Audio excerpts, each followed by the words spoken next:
మించిన మేధావి, ప్రజల కష్ట సుఖాలు తెలిసిన నాయకుడిగా అక్కడి ప్రజలు ఆప్యాయంగా పిలుచుకునే అన్న, ఆసుపత్రి సౌకర్యం లేక నానా అవస్థలు పడుతున్న ప్రజల కష్టాలను గుర్తించి 100 పడకల ఆసుపత్రి ఏర్పాటు చేసిన రఘునందన్, చిన్న జ్వరం వచ్చిన సిద్దిపేటకు తరలిపోవాల్సి వచ్చే దుస్థితిని మార్చి ఆరోగ్య సేవలను అరచేత అందించిన అందరివాడు.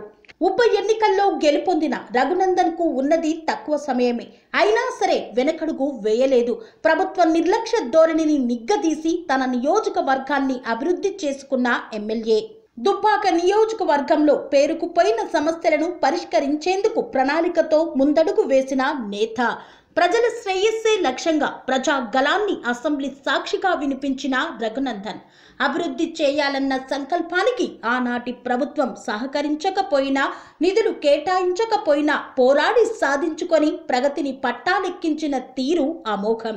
దుబ్బాక నియోజకవర్గంలో ఆనతి కాలంలో జరిగిన మార్పుకు కారణం రఘునందన్.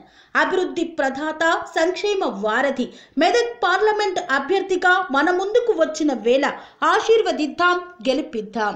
పార్లమెంటులో మన సమస్యలు తెలియాలంటే, పరిష్కారం దొరకాలంటే ఒక్కటే మార్గం, అదే రఘునందన్.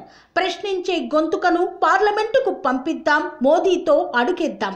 దేశానికి మోదీ, మెదక్కు రఘన్న కావాలంటే కమలం గుర్తుకు ఓటేద్దాం, రఘన్నను పార్లమెంటుకు పంపిద్దాం.